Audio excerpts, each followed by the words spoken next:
make the babies, go right into the factories, okay? And this value was shown in the Mother's Day celebration where women were awarded medals according to the amount of children they had produced. More children, more medals. So Hitler's own speech to the National Socialists, that was his own Women's League, reveals that a good deal of calculated pragmatic thinking was concealed behind this conservative facade. And it was a conservative facade. This is Adolf Hitler's exact quote.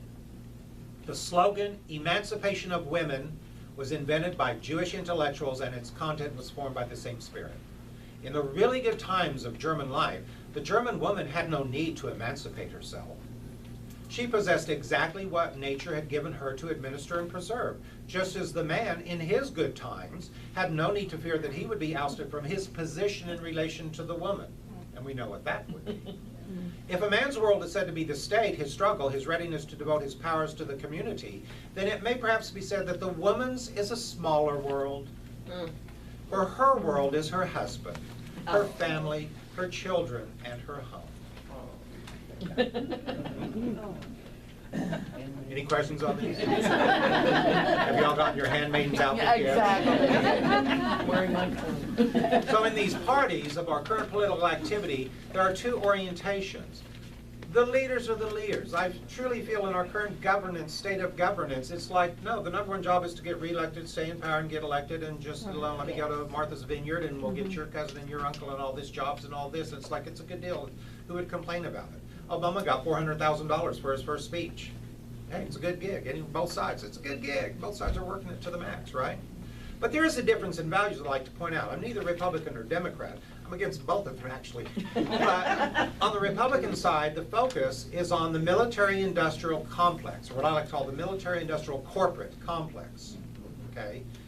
And in this, Donald Trump will be very favorable and work very well with this. You're going to see the general energy of movement will be very favorable for the military, the large industry, the large corporations, and my own brother-in-law, who thinks Donald Trump is a savior, just thinks this is marvelous, the dropping of taxes and all this. And I go, yeah, but that other room. And he goes, there's another room? Yeah, the other room over here where women, children, people, and the planet exist. Oh, you didn't know there was another room? Yeah, that's not part of their party. And you see this typically more of the Democratic side. Ladies, the women, the children, the disabled, the planet, the people, not so much this military-industrial complex. And so what we've had here is this push for 2 terms, for 8 to 10 years, this push of progressive thinking, and the poor little people, a large majority of them just said, can't take it anymore. Just cannot take it anymore. Go back to the 50s. And this was this young reaction to this first square, okay? In my opinion, in just general phrase, so I never predict the future because anything could happen. The astrological cycles just show what energy is operating where. And if you realize this Uranus-Pluto is this break free to this new consciousness, this new world of freedom and independence and equality and all this wonderful stuff, it takes a long time to come around. This has started even prior to 1850, but when these major cycles swing, it's activated and stirred up. I think the American economy and the British economy will improve and be stronger than any economy in the world. I think you're going to see European economies kind of go down like Italy and places like that. And people say, well, is he going to get a second term? I go, yeah, it's more probable that he will. It's far more probable that he will than won't. And if not him, as my sister here, this is my sister from Austin, Texas, a hypnotherapist, NLP, raise your hand. If you all have psychological problems, just go to her. And she brilliantly made the point, well, it doesn't have to be Trump, it could be some other conservative Republican. We are not at the full force of this cycle. It's just beginning. It seems like 10 years, but it was just recently. This started about 6 months. Seriously, that little? Yeah. Okay. And what I think is interesting, the Reichstag incident has not occurred. The Reichstag is Hitler was moving into power. And he was incredibly lucky through his entire life, by the way, so let's see how that luck thing goes. As Hitler was moving into power, to make the final push, they obviously, the Nazis burnt down the Reichstag and blamed it on the Bolsheviks. And that got them to just totally attack them Russians and get them out of the way and take their money, take their resources and move forward. So you're up for that. What do you call it? These private artificial scares or something comes up, because we're open to have a Reichstag moment. Says, oh, we need to do this and make correct. False flags. There you go. False flags. Exactly. And we're still not into that yet. The British journalist made a comment. She was talking to these Americans. She goes, well, Trump is spreading, and you people have no idea with the Supreme Court, with elections, with officials, this is a momentum that will go 20 to 25 years. And she's right. Why? Because the opposition, the next cycle of this phase is when Uranus spells Pluto, 2040s. And this momentum, doesn't mean the end of the world, but this momentum can still carry that long until we get the opposition, right? So the question is, what is our response to this? What is our response to this? This is really important because it's that 1090 thing. The normal response is not a good response. It's yang to yang, okay? We are on the verge of great awakenings, and the great awakening is occurring. It's actually a 400-year process. You go, really, 400-year process? Yeah, that 2012 thing, remember the 2012 thing? But they didn't explain to you the 2012 thing is plus or minus 200 years. 2012 is when the galactic equator plane was moved across, we moved across. It started 200 years before, approximately the American Revolution, and 200 years past 2012. It's a 400-year cycle of awakening and transformation of the planet and the people within it. It's not just 2012 plus or minus 1 or 2 years. It's 400 years long. We know, we like to say, we describe ourselves as body, mind, and spirit, and the reality is it's just the way we're composed as human beings. We put so much attention on the body and mind part, and we are always called to remember what our true nature is, to remember what we are and be what we are. Because in our spiritual side, everyone in this room has, including myself, have no idea how powerful we truly are and what our true nature is. It is beyond your wildest imagination. The people alone in this room, if they woke up, could literally transform the planet. And we go, no, not me. That's because, as my NLP sister would point out, the number one point of change is identity beliefs. We think thoughts and feelings manifest, thoughts and feelings create reality. More than that, beliefs, which are strong thoughts and feelings. But the number one changing point is you don't manifest what you think, you manifest what you believe you are. The strongest thought point is your identity. And we see ourselves as incredibly limited, incredibly restrictive, incredibly powerless, limited to this very limited domesticated talking monkey form, which is what I call a human being. Domesticated talking monkey. It's not a derogatory form, it's an actual term, okay? What's going on, so in this wonderful stirring up of chaos, calls for correction, not attack. Calls for correction, not attack. Calls for educating and responding in a very specific way, not the current way predominantly being done. The law of attraction is so powerful because the law of attraction, by the way, is described in a purely mechanical term. I told you about how this 5-sensory mechanical thing occurs with the law of attraction, the law of manifestation, they call it LOA. It's really LOA, the law of attention. It's always been taught that way from the Middle Ages way, way back. And this law of attraction will keep you in a state of limitation. But when we call it the law of attraction, to see how this is mechanical, it's like, there's a lovely quartz crystal. I need a quartz crystal. I don't have a quartz crystal, right? I'm going to attract a quartz crystal to me. We don't realize that initial thought is already a manifestation. It's a manifestation is I don't have the quartz crystal that I want to attract to me. And like A Course in Miracles, which is a very hard read book, but it wonderfully states, it has such mind science in it, states what you humans do is you focus on the problem. And you call this thing a problem, and you look at the problem, and you examine it from every angle and aspect, and look at the problem, diagnose the problem, examine the problem, then move to the solution. Don't do any of that first part. It's a total waste of time, and it's totally unnecessary. Because everything is just a manifestation. It's like having a radio that you say, you take to the radio repair station, you go, this radio plays a lot of crap heavy metal, and you fix it. And the guy looks at it, he takes it, he tests it, he goes, no, the radio's working fine. He goes, you understand how the dial works, don't you? Yeah, 85.5, listen to this music, I hate it. This is crappy. Every afternoon I go into the solarium and play it for several hours. I just hate this music. Turn to another channel. 100 is soft jazz, all this and all this. So in that response to that radio analogy, is that channel something that has to be fixed or changed? Is it even a problem? It's not even a problem. It's just a particular manifestation. And if you don't like it, shift your attention to something else. So here I am, I'm going to attract this quartz crystal to me. And this is why manifestations not hardly, but so limitedly occur, because your mind is so powerful. It's unlimited in its power. You have held the thought, I do not have the thing I want. And then finally, visualization boards, mantras, 100 more affirmations, more visualization boards. You finally drag that out so you got your quartz crystal. Why is this different from the quantum view? In the quantum view, you are everything and have everything already. There's no separation, there's no distance. You are everything and you have everything. In fact, everything has already happened, which it has. Everything has already happened. We're just pulling it out through our attention, through sequential expression and manifestation. So it's like, I need a quartz crystal, I need a quartz crystal. Jim, you're holding one. Oh, I'm holding one. All I did was become aware that I'm already holding the quartz crystal. I didn't have to manifest, I didn't have to create it, I didn't have to build it, I didn't have to pull it to me, I didn't have to attract it to me. I simply became aware of what I already have. So you are everything already. That's how this law of attention actually works in the law of attraction.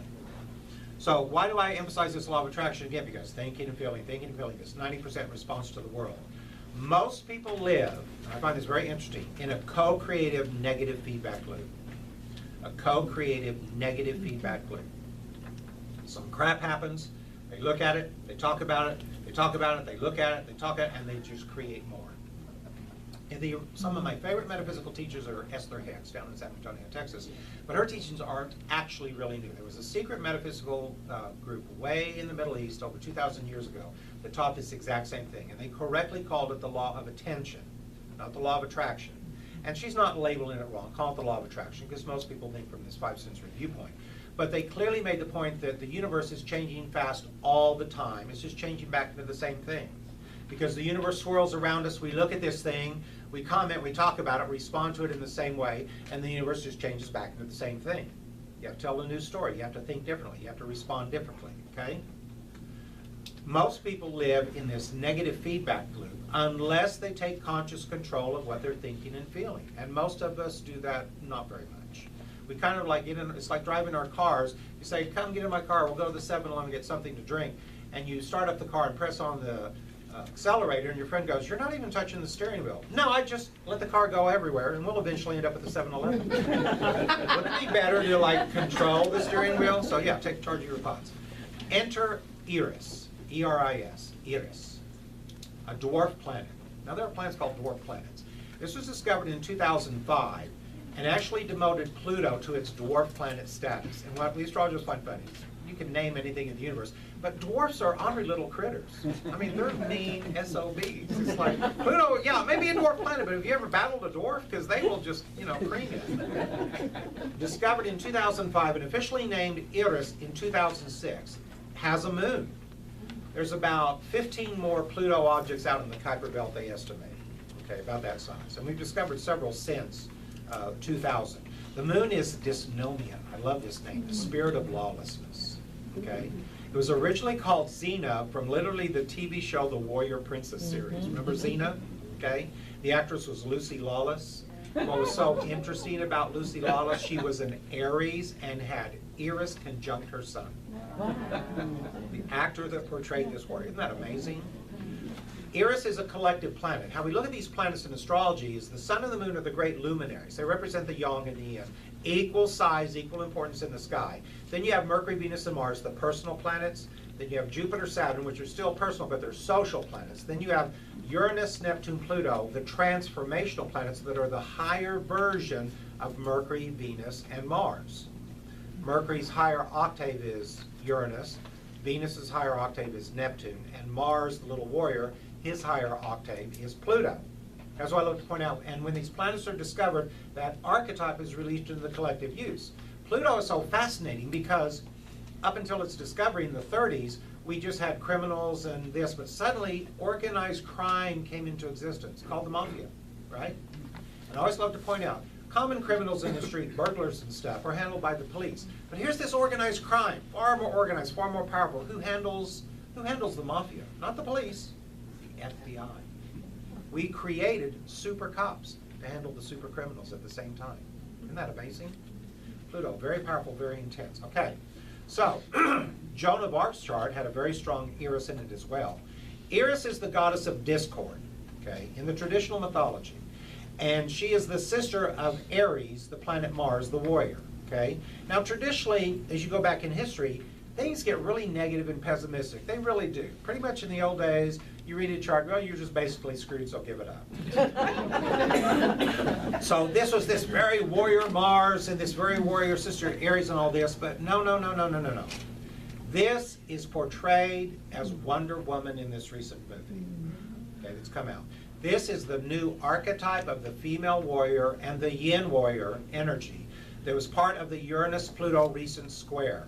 Eris right now is in the sign of Aries. It's a very slow-moving planet.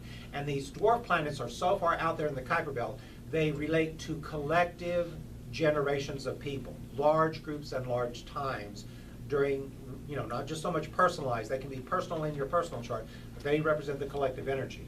This is a major thing. This is a major transit. Wonder Woman, the comic book character, okay, original character, when did she come around? Adolf Hitler's time, World War II. Just like we needed a Wonder Woman back then to represent the yin, hello, it's back again, but even more developed. And this was during that waning square, back again in this new waxing square. Yeah. A planet's discovery releases that archetype in the collective consciousness. So even prior to this time, I remember I was doing this little radio show on a dwarf planet, Sedna, that had just been discovered. And this was a few years back when everything really started melting. Seriously, stuff really was not melting that much way back then. It was almost nothing was melting on the planet. And Sedna was discovered, and Sedna was the very angry goddess of the far northern cold waters that were protector of all the animals in the water. And I said, this is a collective energy that we're about to just screw up the oceans, screw up the weather, everything's happening to this. So, no, we're not doing anything in the environment, except we have more plastic in that ocean. My sister was educating this to me the other day, than you can think of. There have been created over 8 billion tons of plastic on this planet. That is a ton of plastic for every single human being. And you know what? 98% of it has been disposed of. That's a lot of junk plastic. And that stuff just deteriorates into tiny little pellets in the ocean and gets into everything. It just doesn't disappear and go away. That's a lot of garbage, people.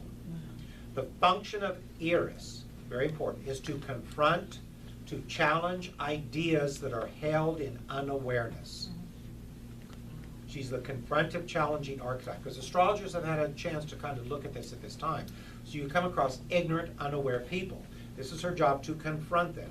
New ideas, new concepts, not understood, not accepted, not allowed, will lead to chaos and even personal health issues in their charts. So delivering justice is a function of Eris to bring things back into balance. That lasso of truth, this is just so amazing. It's like, no, you're ignorant and unaware. You're denying reality. You're denying the truth of everything. This is her job. This is not just ongoing haggling back and forth, yang to yin, no one will win. I like to make these rhymes up and all this. Democrat versus Republican won't do it. This is going beyond duality to wholeness. It's not a matter of, we'll just get the Democrats rised up again and we'll just kick out the Republicans and we'll be safe and everything will be fine. We'll get back to our side. Then it'll be their side. Then back to our side. Then back to our side. You have to go beyond that.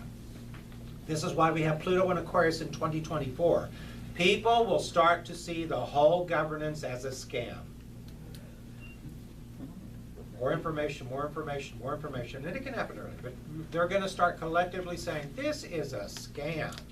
Both sides, this is BS. What is going on here? What are you doing with our time, our resources, our money? And boy, when it hits in 2024. Now, interestingly, there's a religion that honors Eris, and it's called Discordianism. Wow.